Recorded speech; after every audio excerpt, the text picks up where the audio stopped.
بسم اللہ الرحمن الرحیم۔ خرید کر جو پرند اڑائے جاتے ہیں ہمارے شہر میں کثرت سے پائے جاتے ہیں۔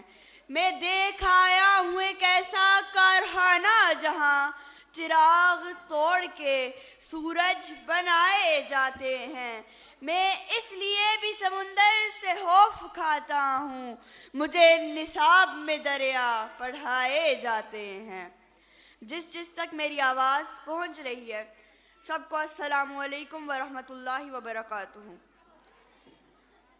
ماشاءاللہ آج کے اس ایونٹ میں 3 ایسی کڑیاں بھی یہاں پر موجود ہیں جو کسی بھی قسم کے معاشرے کی تشکیل میں بنیادی کردار ادا کرتی ہیں، اور جناب والا اقوام کی زندگی، ارتقاء، بقا اور تسلسل معاشرے کے مزاج ہی پر منحصر ہوتا ہے۔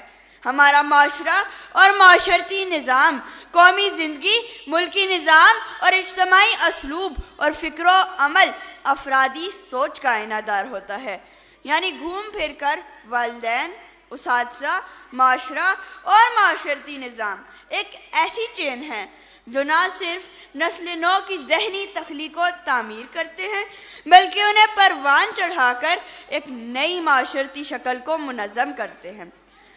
اب سوال یہ اٹھتا ہے کہ جس معاشرے میں پاکستان کا مستقبل یعنی نئی جنریشن تعمیر و تکمیل کی طرف گامزن ہے، کیا یہ معاشرہ منظم شکل رکھتا ہے؟ کیا مسلم قوم کا اجتماعی وجود نظریاتی اور تعمیری وجود کو قائم رکھے ہوئے ہے؟ جو مجھ کو ملی ہے، جو میں جی رہا ہوں، ذرا دیکھنا کیا یہی زندگی ہے؟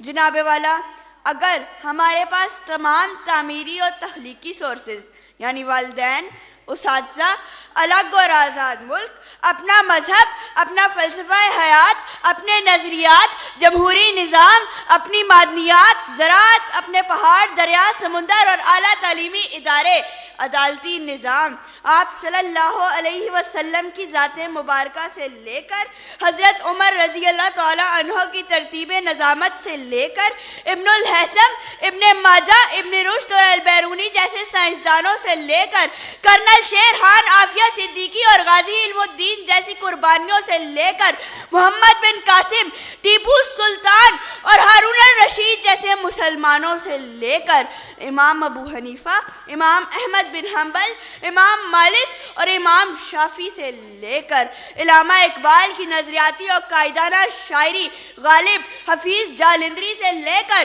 محمد علی جناح کی قائدانہ صلاحیتیں، سید حسین حماد صافی اور ثانیہ عالم جیسے دماغوں تک سب کچھ موجود ہے۔ تو میں کہتا ہوں کہ کیا وجہ ہے کہ آج ہم کشکول لیے ملکوں گھوم رہے ہیں، اپنے ہی آزاد ملک میں دہشت گرد بنے ایک دوسرے کا سر توڑ رہے ہیں، میڈیا اور سوشل میڈیا کے استعمال سے آپس ہی میں ایک دوسرے کو ننگا کر رہے ہیں۔ آپ کسی بھی چینل کی خبریں اٹھا کر دیکھ لیں، آپ کو لیڈرز کی طرف سے حرص، ہوس، تنقید، طنز، گالیاں اور ذاتی مفاد پرستی ہی نظر آئے گی۔ ایک ریڑھی والے سے لے کر شاپنگ مال تک چلے جائیں، مایوسی اور ناشکری ہی ملے گی۔ ایک مزدور سے لے کر فیکٹری مالکان تک، ایک کرایہ دار سے لے کر مالک مکان تک، سب فریادی، کہیں انسانیت کی دھجیاں اڑ رہی ہیں۔ درد سے معمور ہوتی جا رہی ہے کائنات، ایک دل انسان مگر آشنا ہوتا نہیں۔ کیا قیامت ہے اس دور ترقی میں جگر کہ آدمی سے آدمی کا حق ادا ہوتا نہیں۔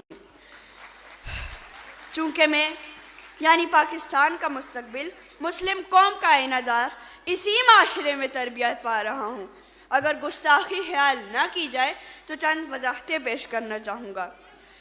اگرچہ یہ تجزیہ میرے قد سے بہت بڑا ہے، لیکن میں بولنے پر مجبور ہوا کہ میں نے اپنی تربیتی کتابوں میں پڑھا کہ عورت کا مطلب پردہ یعنی عزت یعنی حیا ہے، اور ہماری سڑکوں پر، ہمارے گھروں میں والد، استاد، بزنس مین، ملازم، ہر طبقہ افراد کے منہ سے ماؤں بہنوں کا نام سنتا ہوں گالی کے ساتھ۔